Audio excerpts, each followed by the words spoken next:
Welcome to Sipping on Excellence. This is Coach KJ, and I'm here with my man, my dude, the Doc.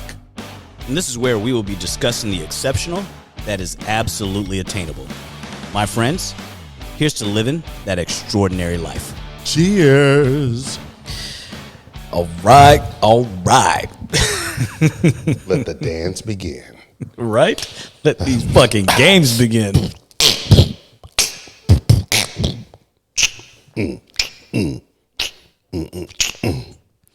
I don't know about y'all. I'm still trying to figure out if I like singing better or beatbox. I am black and you are white. Been singing that shit all evening. Oh my goodness, it was one of the best. Old Saturday Night Live.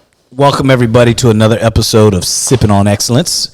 I am Dr. Lionel Hunt, and this is Coach KJ. Flexing. Kenneth Johnson. Flexing on y'all.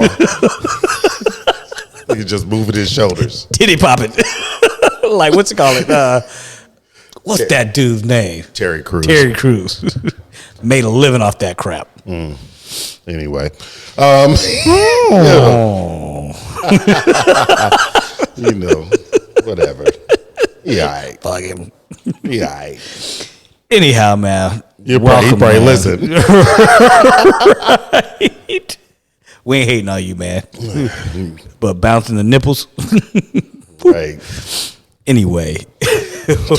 Oh, man. It's been a day. It has been. It's been a good day. It's been an entertaining day. It's been a day. Yeah, you ever have those days, man, where you get home and you kind of sit back and kick your feet up and like, shit, I just need a do-over. You know? This one didn't happen. Right. I need rewind. I need a do-over. Right. You know? And I wonder where that came from. Remember when you were a kid playing games? You're like, no, do-over. That wasn't good. Do-over. Especially in kickball. Yeah. If only life was that simple. Back to kickball. Right? With a soccer ball. Whatever ball you had, those little red dodgeballs. Oh man. Whatever we had.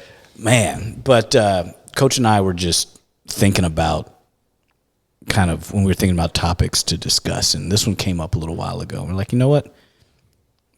Looking at the trend of the last few weeks, I think this is a good one to add to the mix. Yeah. And so, especially what we've been talking about, man. Yeah, you know, and so I think it's a good idea to discuss, you know, do-over. Like, is there anything in your life that you can think of that if you were given the opportunity right now, that has to be clear as well, that you would do different? Or that you would say, I want to do over because I probably would do something. I would probably either respond to that situation differently, or there's something in my life I would do different. I don't think I have one. Honestly, everything has led me to where I am today. Everything. The good, the bad, the ugly. I understand that, you know, this is the true what if, so to speak. But I don't think I would. Yeah, and the reason why I bring it up is because there's so many people out there who always say, I wish I could have done this, or I shoulda, coulda, woulda. Mm-hmm. You hear that all the time. I wish I could have done things differently. Or, you know, I will say, you know, look at it in relationships, right? Mm-hmm. And most people will say after their relationship fails, they broke up with their girlfriend, or they got rejected by so-and-so, this woman or this dude or whatever it may have been, right? And they always like, you know, if I only would have done this, or if I only would have done that, or if I could go back and do it all over again, I would be a better person, or I would be this. No, you would still be you. Correct. You know, I think back, and this may shock a bunch of people who are probably going to be listening to this. I look back in my life, And there's probably one woman I can think of that I'm like, you know what? There was absolutely nothing wrong with her. What would I have done differently? I don't know what I would have done differently, because certain people cross your path, and either you're ready for them or you're not. Correct. You know, and I don't know that there's anything I could have done to be ready. Does that make sense? Oh, I understand that completely. And it just so happens, and you know, people will always say that, oh, it's all about timing, and then some people say timing has nothing to do with it. Timing does, because if you think about men and women, women are ready for more sooner than men are ready for more. Correct. A man isn't ready for that woman until he feels like he's got his shit together, whatever that is in his mind, you know, because every man's different. But he's like, most men will think, oh, I don't want to give it to her until I have it to give it to her, you know. And so you take somebody like me, who I was like, I'm not fucking with nobody until I get to where I need to be. Okay. Because I can't be steered left or right. So what you're saying is that there was a one? There's been a couple that have crossed my path, but there's one that I can think of, and I ain't even gonna even give hints. Please don't. Yeah. You know, because they've gone on to live their life. I've gone on to live mine. And the funny thing is, we're still friends, and they don't even know. I mean, if they listen to this podcast, which they probably will, this will be the first time that they'll be like, huh, maybe.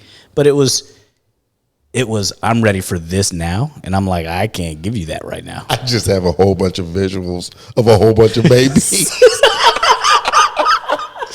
Is he talking about me? Right. This motherfucker's going to hate me after the day. Right. After this episode, his phone is going to be blowing up. Who was you talking about? My response is going to be, thanks for listening to the podcast. I appreciate it. Subscribe. More to come. I'm giving out hints every week. Woo. Man, you know what? Okay, now that you say that, there's that one thing that I probably would have done is post the first marriage. I would have jumped out a lot earlier. Knowing what you know now. Yeah. Or actually not jump in, because I knew the writing was on the wall early. Right. You know, and we all have those things, but if you think about it, it's that ripple effect, that butterfly effect. So events leading up to that, and then that happening when it happened, is one of the events that led up to today. You know, if things were different, if I did things different, would I be where I am today? Would I be further along? Or would I be less than I am today? You don't know. And so we always talk about, oh, I want a do-over. Now, then you go back to the great things that have happened in your life, those moments that you're like, man, this was great. I want to do that again. You know what I mean? Like, I want to do that over again. This was such a great weekend getaway. Correct. I want to do over because I want to experience that again. I don't want to do anything different.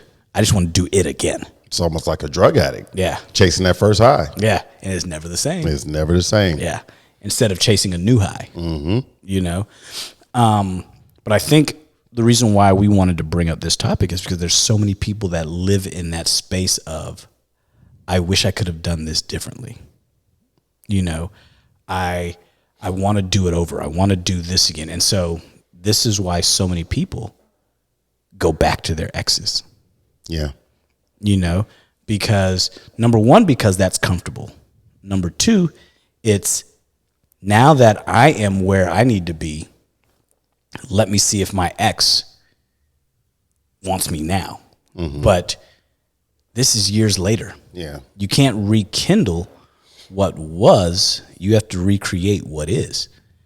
And because they're a different person, and just how you know, okay, now I've changed and grown, so I'm ready. Yeah. So have they. So have they. Right? And that do-over ain't a do-over. It's do new. If you think about it. Yeah.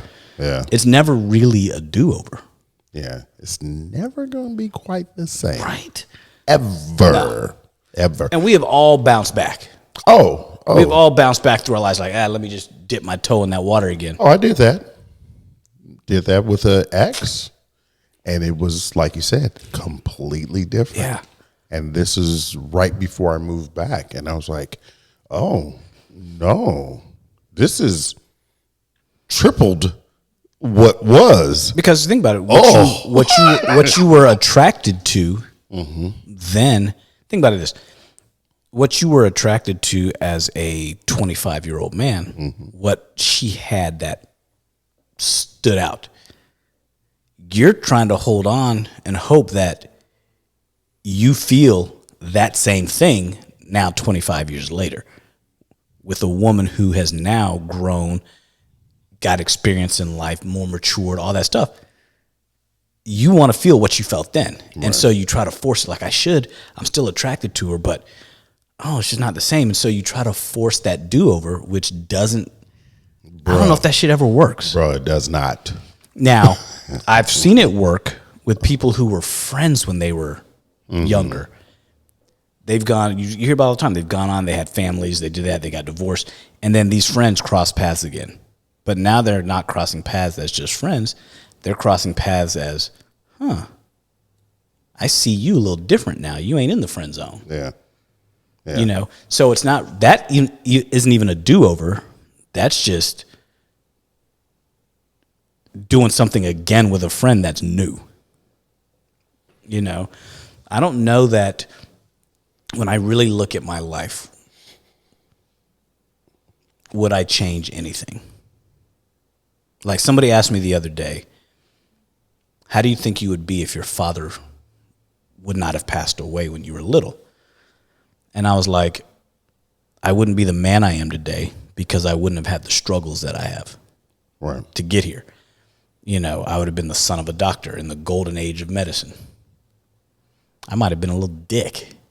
You are a dick. Would have been this guy. Who are you talking to? But it's I get it. The things I learned through the struggle, going through the struggle, I wish I could do it over again.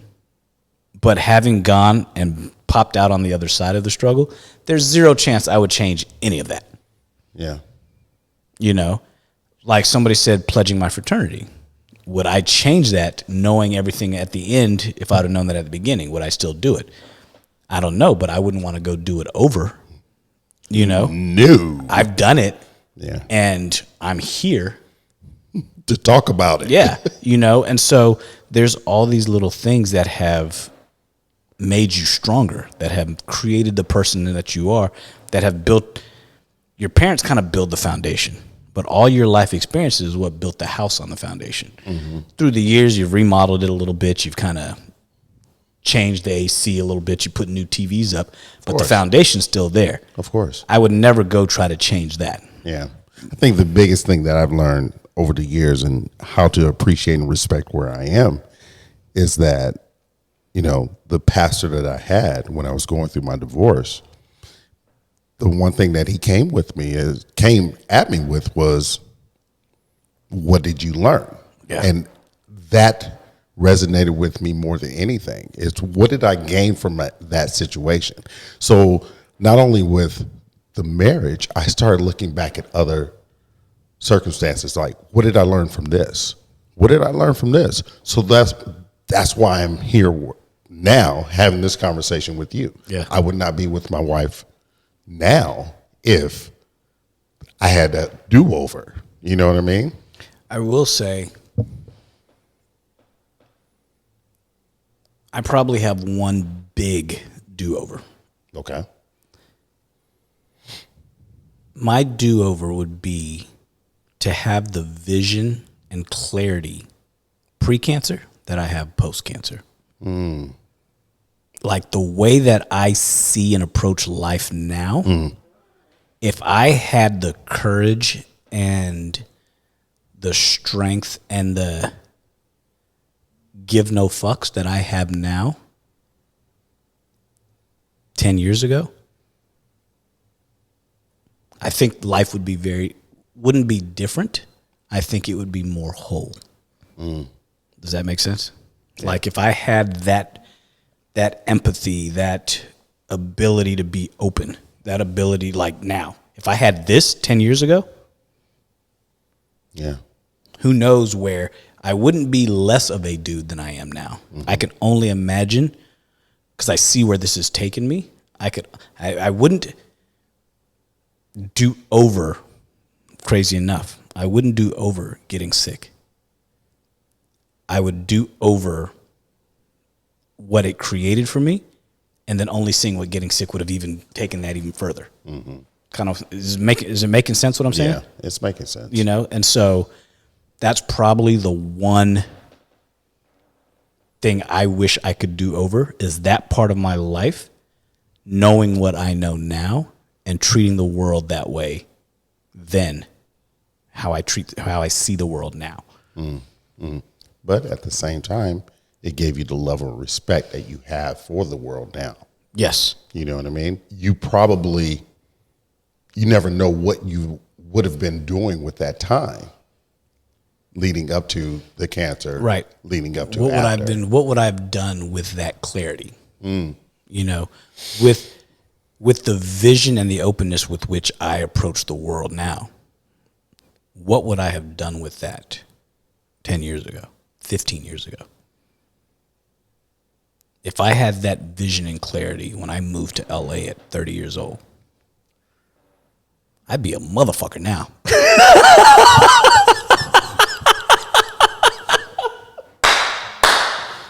But that's it. That's it. I mean, it's allow you to be who you are now, which is what is needed for the moment. And let alone what will happen in 3 to 5 years now because of what you know and how you're dealing with life now. Yeah. You know, and but that, like I said, that's probably the only hypothetical situation that I would say I would like to take a sneak peek behind the curtain of what that would look like if things had gone a certain way. All right, the Wiz. Like Scrooge. Yeah. Going back to Christmas past, if I were a certain way, what that would have looked like. Yeah. You know? That's probably the one thing I was thinking about earlier today. I was like, it'd be real interesting to see how that plays out. You know? But other than that, I don't think all the negative things, or that the things that others think were negative for me, the struggles, the sleepless nights, you know, all of that crap to get where I am today, I don't know that I would change any of it, because I think if my life was easier, my life would be harder now. I think that, you know, and so going back and making life easier doesn't necessarily mean that you're going to get what you want on the other side, you know, and I think we need to stop as people looking back on, damn, I wish I could have done this. Okay, so how do you not do that going forward? Right.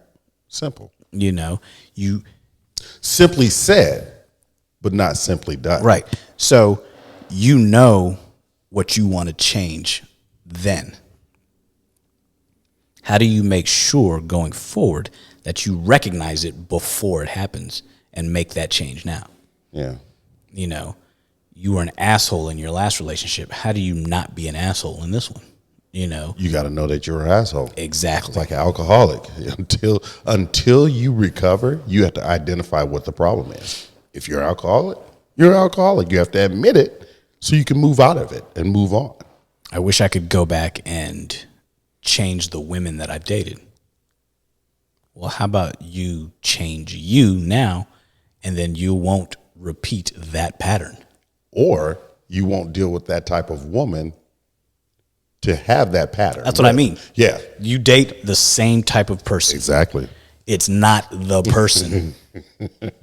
It's you. It is definitely And you can't change where you've come from, but you can damn sure change where you're going. Yeah. So, change that shit. Yeah. But I think one of the issues is people don't like to take that look back. I don't want to be there. I don't want to go back to that. They don't want to remember see that. They don't want to remember. They don't want to remember because it's traumatic, but Yeah. it's that trauma that helps you grow. Yeah.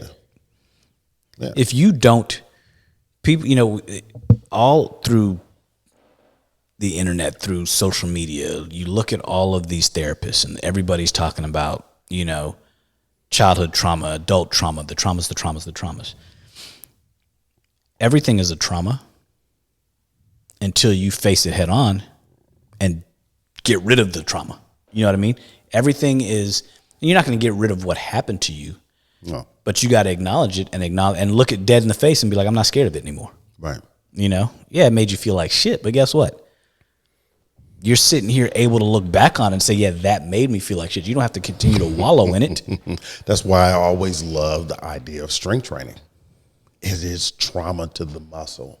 In order for the muscle to develop and grow and look the way you want it to look, gotta beat it up a little bit. Beat it up. You have to give it trauma. It's the same thing with our brain. We just have to acknowledge, okay, that's what happened. Okay, what am I doing in this scenario? Yeah, trauma fuels growth. Yeah. It's that simple. Stop running from it. And what gets me too is people who try to shield their kids from life's traumas. Yeah. Completely shield them. You're only hurting them in the long run. Mm-hmm. Because life's going to kick them in the nuts at some point. But if you've always had a cup on them, they're not going to know what that feels like. You know? Yeah. Ladies, y'all might not know what we're talking about, but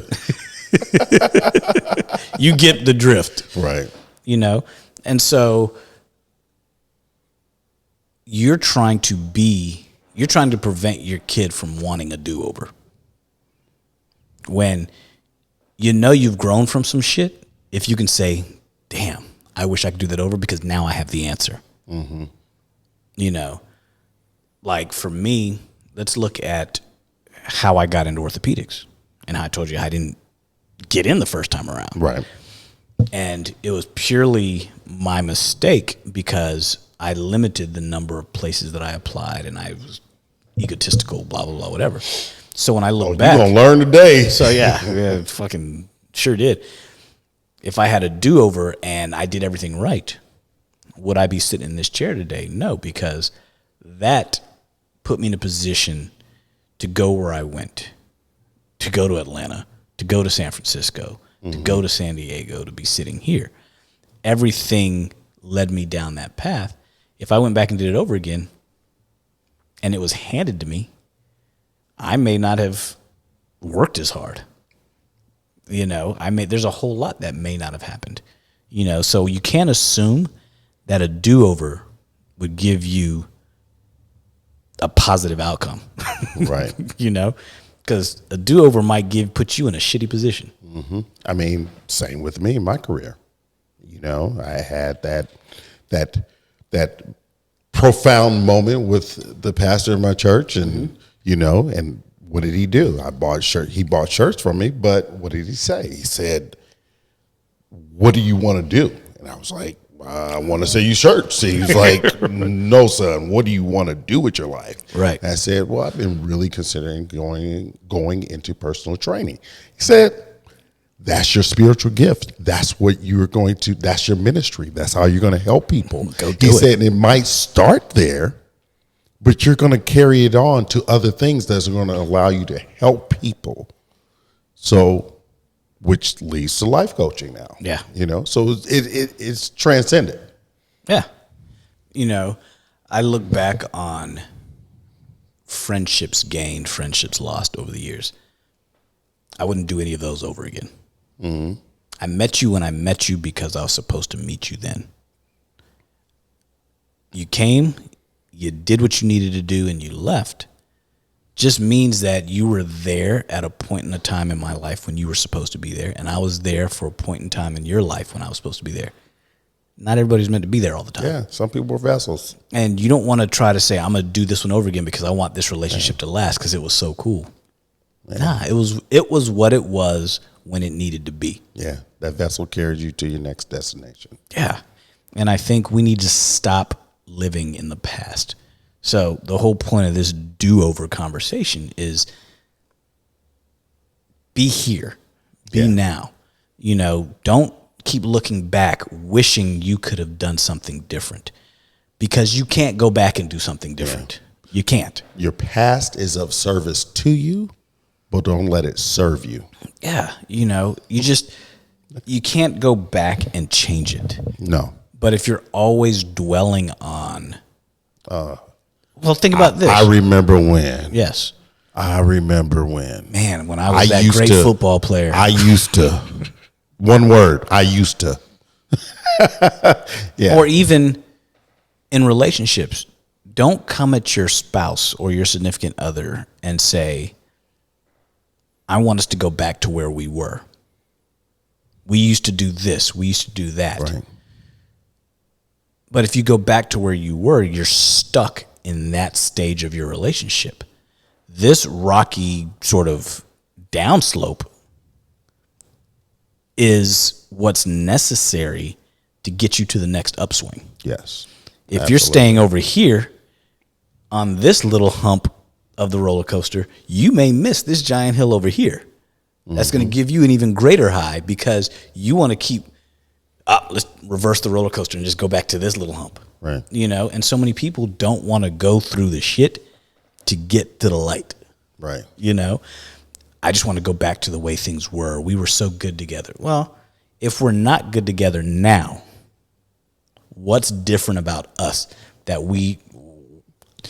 Absolutely. And if we're not good, think about it like this. Maybe we've both just grown and we're growing in different directions, and that's okay. Mm-hmm. You just have to know that it's okay. Yeah.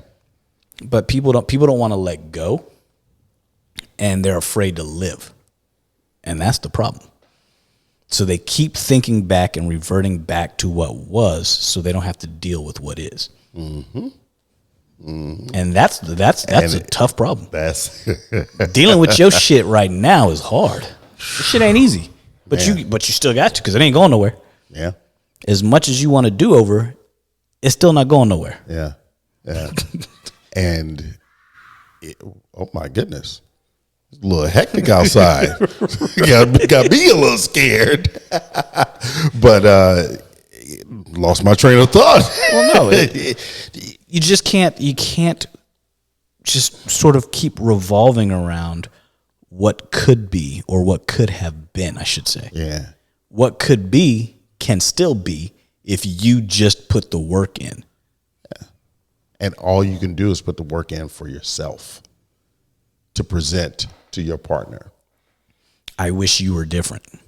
No, you don't. What does that mean? Yeah, but you hear people say, what happened to the guy I met? He fucking grew up. And if she's acting differently towards you, don't say and ask her, why have you changed? Sit and think, what about me made you change? Why am I acting different? Because maybe you're different. Mm-hmm. Why is she treating you different? Because maybe you're different. Yeah. You know, we always want to put the blame on somebody else and say, I want you to go back to where you were when you were nice. And in her mind, she's thinking, well, I want you to stop being a dick so I can go back to being the nice person I was. Right. But she's not going to tell that to you. She's just going to start treating you differently. Mm-hmm. If you're that woman who is no longer confident, you're feeling some kind of way, and so you project on him. He hasn't changed. You've changed, but you're saying he changed because you want it to be his fault. Right. Which is very unfair. Extremely. Very, very, very unfair. You know, I mean, relationships are a two-way street, and if we are the same, that's a problem. I hate to say it, but that's a problem because you can't be who you used to be. There's no way. You would hope that you grow together, but I grow, you grow, so we can come together differently. You know what I mean? We mature.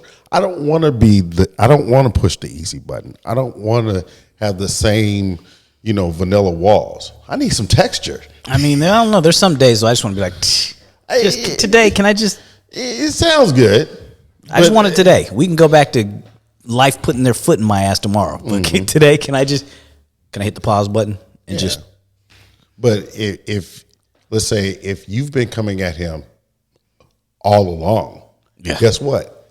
He'll change because he's no longer receiving that information the same way. Yep. He's like, no, I'm good on this.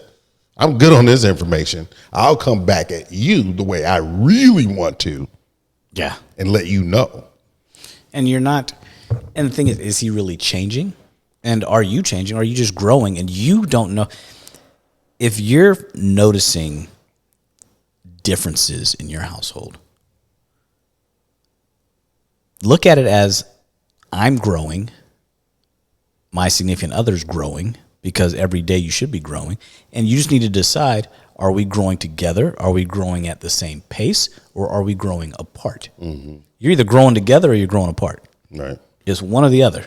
And so you have to decide, and if you're growing apart, figure out what's going to bring you closer together. And if you've just decided that, you know what, we're just two different people, then you need to go your separate ways, because holding on to what was will only make what is shitty and will make what's to come not what you're expecting or wanting. Mm-hmm. And then by the time it's too late, you've been 30 years into a marriage that you fucking can't stand, because you're no longer the same people you were 30 years ago. You're not. Yeah. If you are, that's a problem. Yeah. And don't look at your significant other and be like, I wish you would be that person again. No, you don't. No. Nah, I don't want you to be that young woman I met in high school. Mm-hmm. She was cool when I was 16. But do I want you to be a 16-year-old mentality at 45? No. So why say I want you to go back to treating me that way? You want that feeling again, or that feeling that you think you remember. Right. But if you really go back, that feeling of anxiety and nervousness and butterflies and all that, you don't want that shit again. That sucks. All you want is to be accepted for you and be respected. Right. On whatever level that is. And if somebody's not giving you that respect, you can say, I wish you would go back to respecting me. But if you have to say that, then they probably were never respecting you in the first place. Right. I mean, just being in a relationship and your shoulders are elevated, your traps are elevated, you got the brow. That's not a good look. Nah. That's not healthy. Somebody's going to die soon. Especially when you start getting up there in numbers in that age. You get home and you just got to sit in the parking garage like, I don't want to go in the house yet. Or you're sitting in the driveway for a few minutes because whatever's on the other side of that door, man or woman, whatever's on the other side of that door, you're just like, here we go. I miss the days when I didn't get nagged. I miss the days when people were happy to see me. Mm-hmm. I miss the high life. I miss, who's also really big at do-overs? Ooh. Dudes who've been married a long time and they get that weekend pass to go hang out with the boys. You know what I mean? And they want to go party. They want to do this. They want to do that. And it's like, and we were just talking about, we ain't 21 no more, dog. We were just talking about old dads. Yeah. One guy, he was like, right. Hey, I'm in the streets now. No, you're not. Work. But it's one of those things where you're like, I'm still trying to hold on to the dude I was. Yeah. Instead of just letting that young motherfucker go. He was who he was. And he brought you to where you are. You're lucky he didn't get you killed. Right? This is true. This is true. Do you want to go back to doing the stupid shit you used to do? But people want to relive those moments. Me and my brother and friends used to always be like, I think I got one more in me. Nah. You really think we got one more in us to be out there till 6, 7 in the morning? Bro, Nah. let me tell you, when I used to train my DJ, Yeah. that was rough. I was like, man, I don't know how this I remember dude do it. seeing you sometime. Oh my God. I was like, how does this dude do it? But he sleep all day. He does his music in the afternoon. Yeah. And he goes out at night. I'm like, bruh, you by yourself on this one. Yeah. And it's one of those things where it was cool when it had its place. Mm-hmm. You know, like the way I vacate, what I look for on vacation now is very different than what I looked for on vacation 15 years ago, 20 years ago. Mm-hmm. You know, I needed to be in them streets. Now I'm just like, no. There's nothing appealing about this atmosphere. It's not appealing and it's not safe. No. And when people are like, oh man, you should go to the spot with me. Oh man, you're single. You know all the spots. Fucker, I'm 51. If I know the spots, that's a problem. Right? And if I'm in the spot, it's really a problem. I can take you to some bomb ass restaurants and be home by 9:30. You know? But this whole idea of trying to relive our youth, you hear that all the time. I don't want to relive my youth. I survived my youth. Right. I don't want to survive it again. There are things that to this very day, I don't know how I'm here or how did I get to the other end in that moment? How did I get to? I don't recall. I got in a car accident coming from D.C., Howard's Homecoming. And that year, I mean, when we got in that accident, to this day, I don't remember getting back to Atlanta. I just know I got back to Atlanta. Yeah. I don't know how financially. I don't know how I got back, but I got back. Yeah. And I don't want to go back. I don't do that again. No. No. I don't, like I said, No, get your ass in the car. people are always like, you got to remember the kid inside and, you should always want to relive your youth. Nah. Like I said, I survived my youth. I'm not trying to relive it again. Right. I'm trying to create something else, but I'm not trying to relive that. I'm not trying to relive it. I'm just trying to be the happy youth that I was. I was a happy child. I'm just trying to be that happy child. Right. Like, just take that aspect of it and just keep it moving. Yeah. Now, you can relive like you said, the aspect and feeling of happiness or carefree that you had as a child. Correct. And you can take that same principle and apply it to your adult life. You can. But you're not reliving it. You're just saying, you know what?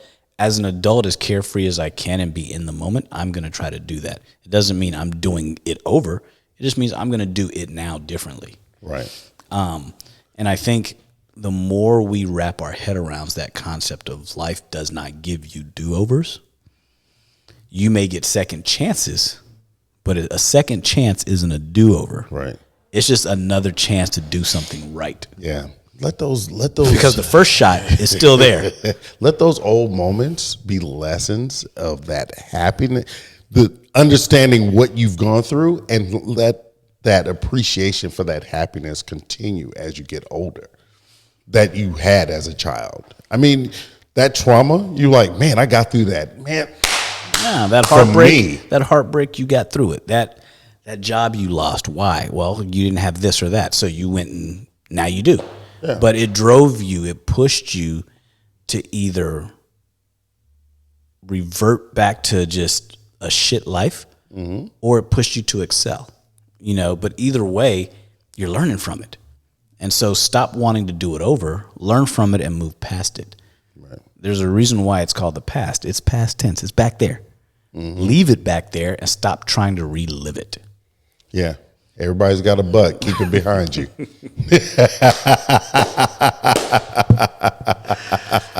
Dude, I wanted us to kind of run through this, and I think us not, because I didn't know where we were going to go with this.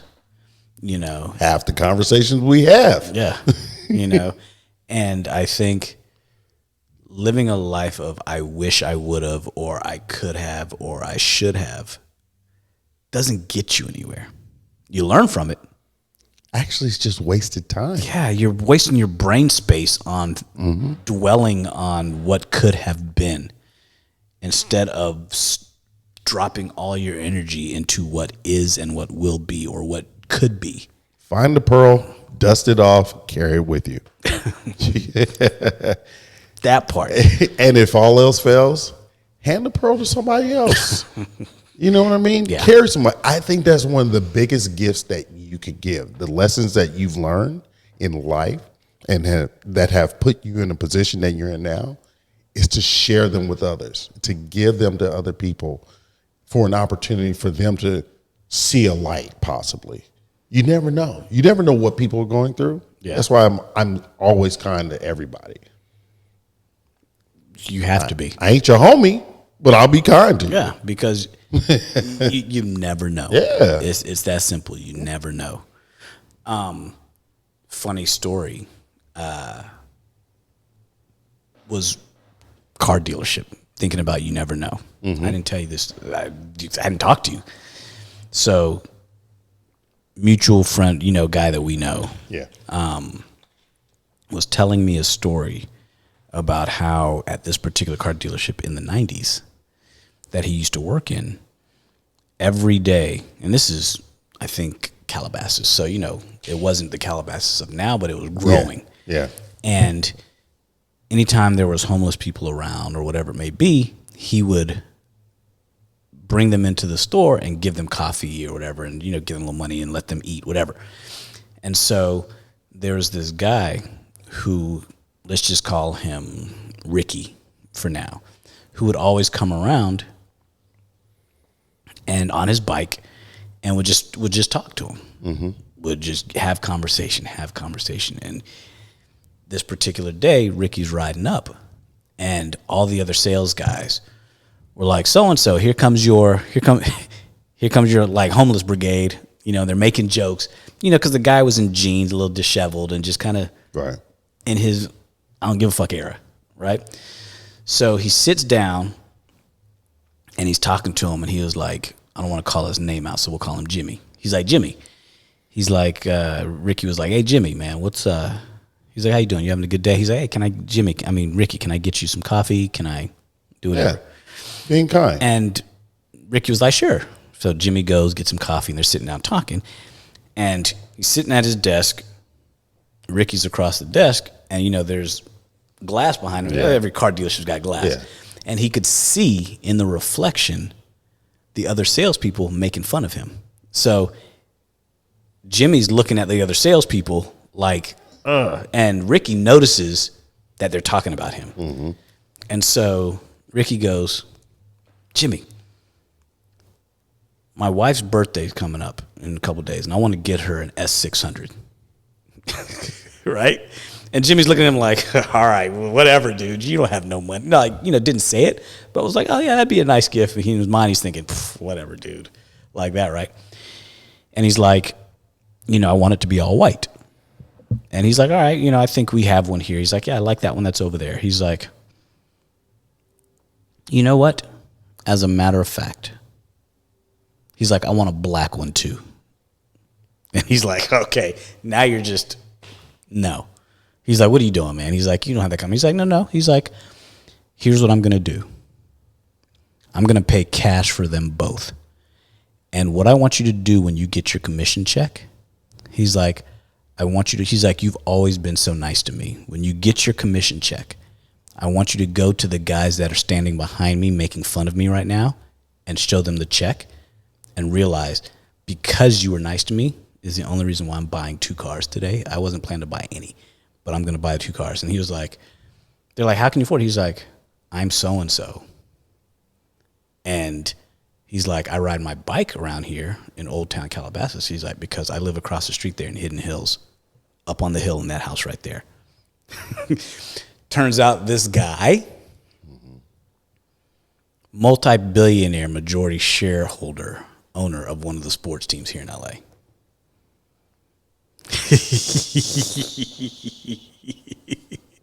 Right? At the time. Worth a few $1 billion, right? Never judge a book by And its cover. he's been a client of my friend for almost 30 years now. Buys all his cars from him. Why? Because he was nice to him. And that's why I was saying, you never know who's sitting next to you. Ever. You never know who's striking up a conversation with you. And it costs you nothing to be kind. And I bet all those cats wish they had a do-over. But now they don't. There's no such thing as a do-over. No. You can't do life over, man. No. Even when you do shitty things, you can't do that. You can't take it back. Once you say something, it's out there. Once you pull out your phone and hit send, once you hit send, it's out there. Yeah. You cannot take that shit back. You can't send a dick pic and then be like, oh, I wish I'd have took that back. I didn't mean to hit send. It's out there. You just, people always you don't think before you do things. And then once you put it out there, you can't undo it. You can't undo life. And so take your licks and keep going. Yep. It's that simple, man. Yep. Anyway, Coach, man, where they going to find you, man? That was a great story, first and foremost. It's cool, right? Yeah. And now you'll be able to tell Kenyatta about it. Okay. Yeah. Because that was a good one. Yeah. She'll because you guys know him. Yeah. So you'll be like, oh, now I see it. It sounds like him. Yeah, that's 100% him. Mm-hmm. He just told me this story yesterday, and I was like, dude, that's some cool shit. You're a good dude. Yeah. Yeah, man. This is. Yeah. I would do that again because I want to hear that story again. I would do that as a do-over. Yeah, I want to get it all over again. We start all over again. Tell me one more time. Email it to me, buddy. Coach KJ, where they gonna find you, man? They're gonna find me at Coach KJ Knows on Instagram and CoachKJ.com. Where are they going to find you? You're gonna find me This is my AI voice. at Leonel Hunt on IG. You're going to find me at huntspine.com and go check out the Hunt Foundation at thehuntfoundation.org. Feeding kids, educating kids, making people well, man. That's what we do. That's what life's about. Coach and Doc, you'll find us both at podcastsoe.com. You'll find us both at SOE_podcast on IG. Every Saturday, 11 o'clock when we feel like it. When we feel like it. But every Wednesday at 6 o'clock in the morning, new podcast drops. Yep. Y'all check us out. On YouTube, as well as Spotify, Apple, you name it. Your favorite podcast platform. My man, always a pleasure, and we out. We out.